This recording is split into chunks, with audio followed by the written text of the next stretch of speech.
defining Maina Wanjigi's distinguished career as a public servant. He never dropped that character. Again, village life taught him the power of togetherness and the formation of cohesive groups. He loved songs and dance, and those who saw him as Kamkunji MP knew his love for songs and Nyakenywa dancers. From an early age, he loved storytelling, which explains his debating prowess as a member of parliament. He loved listening to his grandmother's gripping tales while eating roast sweet potatoes. Maina Wanjigi was brilliant. In the entire location, he was the only one who had passed to join Kagumo Intermediary School in 1943. It was the year of the famine, the cassava famine, or what the Kikuyus called, so touched,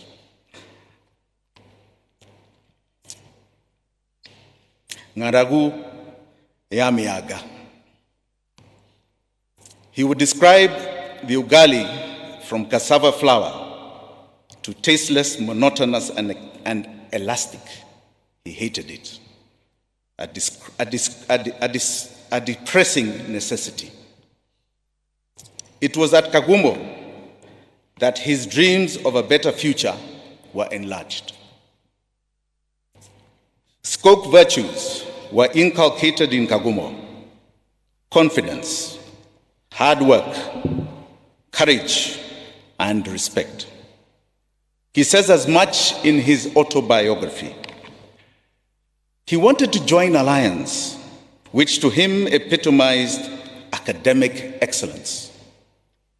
Wanjigi did not aspire for second place. He had heard of Carrie Francis. Carrie Francis was the head of Alliance. He actually put the school on the map, whose fame had reached different parts of the country. Finally, in the Kegumo class of 1946, he was among the 6 students who triumphed to join Alliance. He later remarked, "I was on top of the world," and indeed he was. His first meeting with Carrie Francis was frightening. He wanted to know if Maina Wanjigi was baptized. Apparently, he had been admitted to Kagumo as Maina Wanjigi. He told Carrie Francis that his baptismal name was James. It may have been an invention, for he could not have joined Alliance if he had not been a Christian. Thus, James became part of his Alliance records. James Maina, Form 1A, admission number 953. Though it was a boys' school, one girl was in his class, Margaret Wambui Kenyatta. Maina Wanjigi, perhaps James, was good in biology and chemistry. His leadership qualities were noticed within these academic spaces. He became a medical prefect, attending to students' health. He was nicknamed Dr. Daktari, and was adored by students. Maina Wanjigi was also involved in business at an early age. He would accompany his father to Murang'a railway station and Thika to sell waterbark, maguko, and he watched how his friends easily made friends and treated everybody. He inherited that virtue from him. A lesson of hard work and entrepreneurship that had informed his later life. He would be involved in the setting up of his own companies and running vast business. The Kwacha Group remains a signature of this spirit. Alliance, a lot to him. He traced his missing mother to Modurwa in Nairobi. He also taught Sunday school at Rogiri Primary and learned the value of giving without expecting anything in return. At one point, he abandoned his studies when his best friend David Kayanda couldn't join Makerere. David Kayanda was the first mayor of Mombasa. It was a moment of true solidarity. But Carey Francis found him hiding in Nakuru and convinced him to rejoin school. Apparently, he was the only student from Alliance admitted to study sciences, biology, physics, and chemistry, leading to a future in medicine, veterinary science, and agriculture. I want to re-emphasize that. He was the only student admitted to Alliance that was admitted in Alliance to study sciences. He had no interest in medicine, but he loved agriculture. In 1952, Wanjigi joined Makerere University, a turbulent year marked by the state of emergency and Mau Mau uprising. He passionately supported the Mau Mau cause, singing their protest songs and becoming part of the struggle from within Makerere. Eventually, the colonial law caught up with him and he was deported to Wahondora, his home village. He started teaching thereafter at Pumwani Primary School here in Nairobi. And yet again, once again, Carey Francis tracked him down. He loved my father and sent him back to Makerere, securing a scholarship for him. Because of his activism in Mau Mau, they had cancelled his scholarship, and Carey Francis had it reinstated. He graduated with a diploma and worked as an agricultural officer in Mogoidi, Murang'a. In 1958, he fought hard to have his mother released from Mau Mau prison in Kamiti, a prison she shared with Mama Ngina Kenyatta. An illustrator of Wanjigi's love, which would transcend anything else.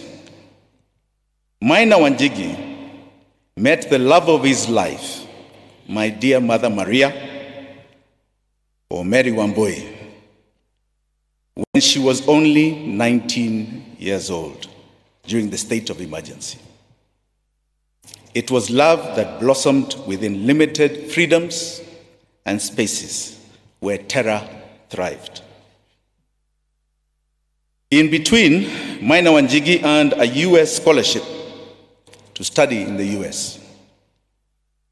His question was, would Maria wait for me? He was going to be out for 4 years. A marriage had to be done in a hurry. He did not want to risk it. It was a traditional wedding followed by a church wedding in Kianguni Catholic Church. In 2 months thereafter, he was gone. The American dream was everybody's dream. Wanjigi joined the University of Connecticut in Hartford, pursuing graduate work. He later registered for a master's degree in agricultural economics at the Stanford University, one of the best in the world. Here he learned that Maria had given birth to Chinge, our first child, firstborn Wangeshi, named after Maina Wanjigi's mother. That day, he smoked a cigar in celebration, together with his friends. He never smoked again. He said he coughed for something like 40 minutes, he believed.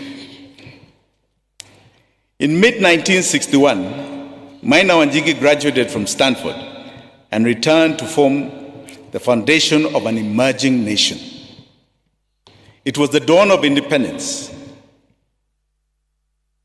when new black internationalists were fighting to fill the intellectual spaces hitherto occupied by white settlers and administrators. Maina Wanjigi returned to the point where Jomo Kenyatta was being released from prison. He was posted to Nyeri as the Deputy Agricultural Officer, though he was much more educated than his white superiors. He was thrown into mediocre jobs, but still did it with gusto. It was Maina Wanjigi at his best. In 1962, they had their second child, yours truly. And in 1964, Nancy, followed by Sunny in 1965. All of them born on a Saturday. All of us, in other words, were born on a Saturday. After he moved to Nairobi, agriculture and politics became part of his life. Kenyatta appointed him to oversee the million-acre scheme as director of settlement. It was a period when his integrity and quest for justice were put to the test. He passed the test, and history has recorded that. He questioned land grabbing and policy failures on land. Anybody who has any study of land, look into the archives and study something called the Z plots. He wrote many letters to his superiors. The competing interests, unfortunately, finally won, and the rest is history. He was the founding father of various settlements. He settled thousands and thousands of people across this country. When he joined ICDC, he would also play a major role in the Africanization of business.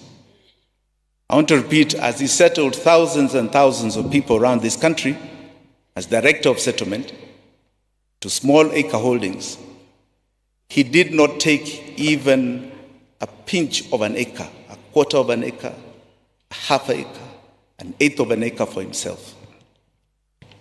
He did a work of service. He oversaw the establishment of KNTC, a major consumer distributor. Eveready Batteries also began at that time, and very many others. He was perhaps best known in politics as the MP of Kamkunji. In 1969, he replaced Tom Mboya, who had just been assassinated, and was appointed an assistant minister by Jomo Kenyatta. His record in various ministries that he served is well illustrated as part of Kenya's history. He championed establishing the pineapple industry in Kenya. Del Monte, that you see today. Macadamia industry. This I just want to get off the program a bit. Him and the late Bruce Mackenzie, who was the first Minister for Agriculture, went on a trip to Hawaii.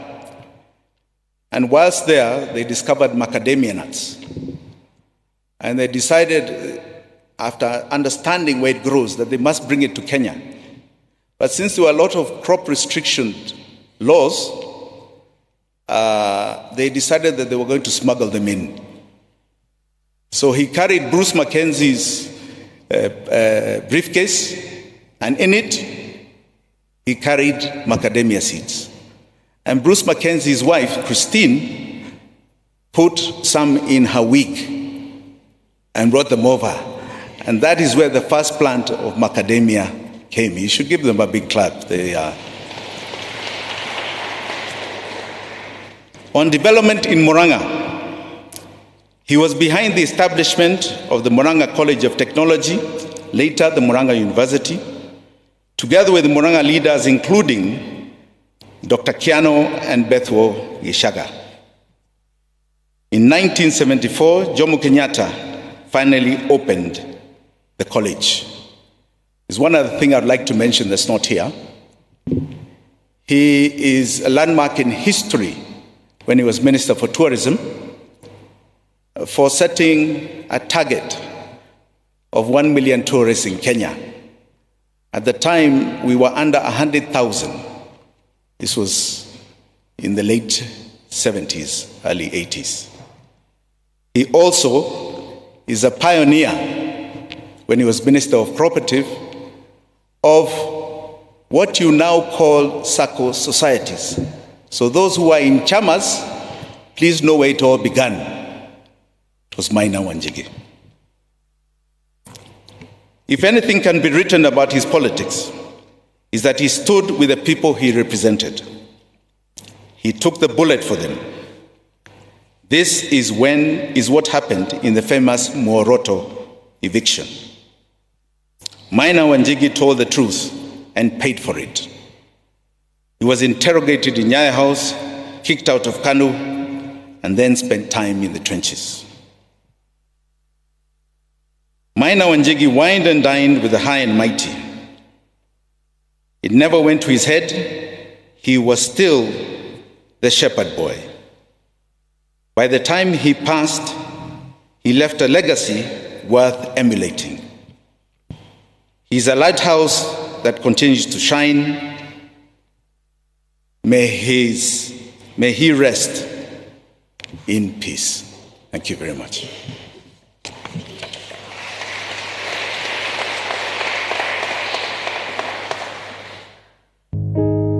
What a beautiful eulogy. I think that with that I understand completely why the family chose this song.